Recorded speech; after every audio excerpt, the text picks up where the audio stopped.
divorce, loss, and moving forward. I want to preface this by saying that I don't know how my husband is when he's at work. He works an office job, and I work in a daycare as a receptionist, and we also recently purchased our first home. However, everything I learned came from an email from the coworker's wife that included evidence of conversations between my husband and her husband in regards to their son Louise and Edward, we'll call them that, recently had their son come out. And from Louise's email and the messages she provided between her husband and mine, she has been supportive while her husband pretended, in her words, to be, but instead has asked my husband for advice while at work and expressed how he isn't comfortable about it.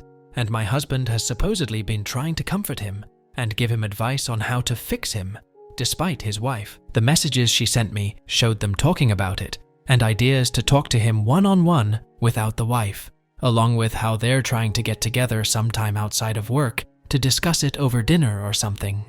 I never knew my husband felt this way before this situation, but I was able to call Louise and apologize and try to comfort her to the best of my ability, although not knowing her well, and she feels incredibly hurt and lied to by all of this, and I want to help her to the best of my ability, as well as her son if possible, in any way. She said that she hasn't talked to her husband yet, but that she's considering talking to him with one of her parents since she doesn't think she can do it by herself. And I told her that I'm disgusted with my husband, just like she was, but from a different perspective of not having kids yet and not wanting to have kids with someone who thinks like this.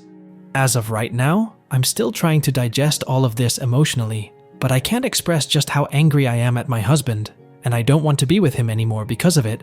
However, she told me everything yesterday, and I'm yet to confront my husband because Louise said that she's not sure how she wants to go about it yet, and despite it being hard for me not to bring it up, I don't want to jeopardize her in any way and make things harder, since this is about her safety and her son first and foremost, and whatever she feels best to do in her timing.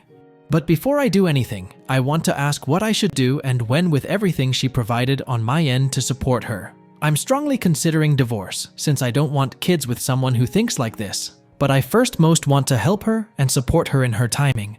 But she doesn't know what she wants to do yet, and to be honest, it's kind of hard to sit on everything she told me and not confront him, but just thinking about her safety and her son's keeps me grounded.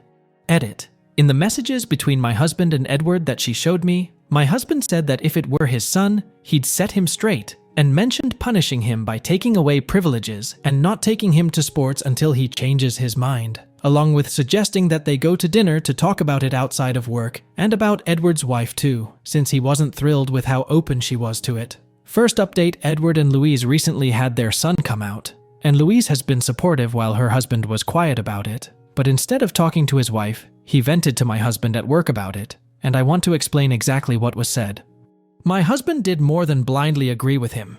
He said that if it were his son, he'd punish him by not allowing him to hang out with his friends and pulling him out of sports until he got his act together, among other privileges. In addition to this, they talked about Louise and how Edward was disappointed in her support for him, and my husband offered to go out to dinner to discuss her and find ways to fix him behind her back.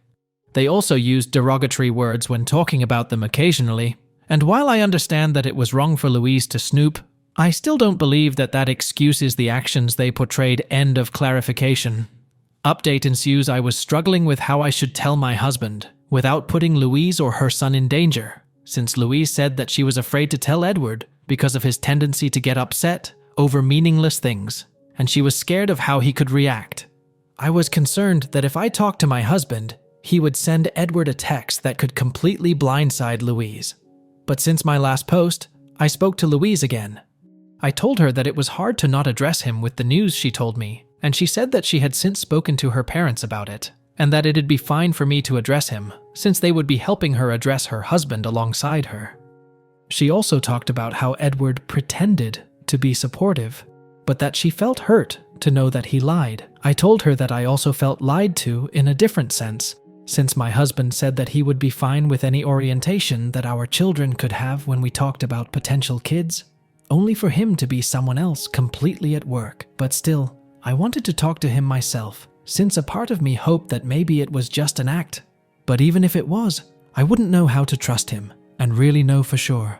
When I spoke to him and showed the emails Louise sent, he didn't deny the messages that she included, but said that I was wrong to talk to her before him, and that he never went through my things, and I thought about that hard. I could have talked to him first, but I chose to call Louise because I was afraid of him telling Edward and blindsiding Luce before she was ready. However, he said that that wasn't an excuse, and that we come first. But when I asked how he could say what he did in those messages and tell me that he was supportive of our potential children having a different orientation, he said that I'm probably not the woman he thought he married when I'm at work, and that I'm being controlling by questioning his work behavior, and he said that he didn't know if he could trust me either, and that he wanted space between us for a bit. When I asked him straight up what he meant in the messages and his stance on it, he said that Louise was stupid to support him and that he's tired of how overblown gender topics are. He also said that the boy only did it because it was popular, and that he probably doesn't get it, and will regret it one day. When I asked him what he meant by wanting space, he said he would inquire about staying with his brother, and I was considering staying with my parents before he said that. But as of right now, he's staying at his brother's, and I've been at my parents' for the past couple of days, and they have been supportive and open to hearing me vent. Lately, I've been second-guessing myself a lot, and my dad says it's because my husband tried to shift the blame on me, along with how his real self came out when he wasn't around me. And Mom said that he had a lack of character. I still want divorce because I still want to have children, but I don't feel like I can have it with him because trust is shattered. But I'm also afraid that I'll never get married again, but I'm not going to let that pressure me into staying. My husband, on the other hand, has turned to social media to talk about me being unfaithful, among other things that aren't true at all, and I feel like he's just trying to get out ahead of it. My parents are already helping me with a lawyer, but for the emotional stuff, how do I cope with the fear of never getting married again, or being looked down on by other people, friends who don't know yet, along with the doubts that always creep in? Second update. I want to explain what I said at the top about how there was more going on at the time that I knew about. So, I'll do it now. Edward had already stared his plan of taking Jake to hang out, tried to convert him one-on-one before talking to my husband, and she only found out after coming across their messages a few weeks after he had already started. He also told Jake to not tell her about it, but she had a hard time getting Jake to tell her everything that happened when they were alone. And that included a therapist who she got to talk to him, along with pride resources that would encourage him. However, the reason I'm returning to this is because Jake has passed away, and he passed while Louise and Edward were still in the stages of their divorce. I had the chance to meet with Louise in person, as well as her son once too, and she told me that her parents were fully on her side and assisting her in the divorce process. Edward wasn't thrilled that she emailed me their messages, but she had her parents there when she talked to him. She also said that she had a hard time telling Jake about the divorce. But I want to make the last part of this about him. Jake took his own life, and Louise said she felt responsible for his death and has been really hard on herself. She also said that she was never able to find out everything that happened between Jake and Edward when they were alone. And that goes for the therapist too. She is currently trying to investigate Edward with help from her parents and a lawyer. But in regards to Jake, I want to say this. I don't think I will ever be able to move on. And part of that is because I feel disgusted at myself for even associating with someone who played a part in this in my ex-husband. It's been hard to do anything on some days since finding out, and I've even been prescribed prescriptions to help me lately as well. It's been even harder on Louise and her parents. But when I asked if there was anything I could do to potentially help remember him, she said that she wants to encourage others to keep fighting so that the same doesn't happen to others too, and that is what also made me want to write this. Not because it's something that'll brighten up your day, but because it's something that you need to hear. She wants to ensure that this happens to no one else, regardless of their gender orientation. So after some time, she's planning on getting involved in her community. Not just LGBTQ groups, but groups that help children in general. She doesn't know when, as she's still going through a lot, but she wants to really soon. I won't tell you how to perceive it.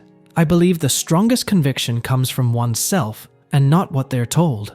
I just wanted to share how she's trying to move on, and she knows that I'm sharing this too.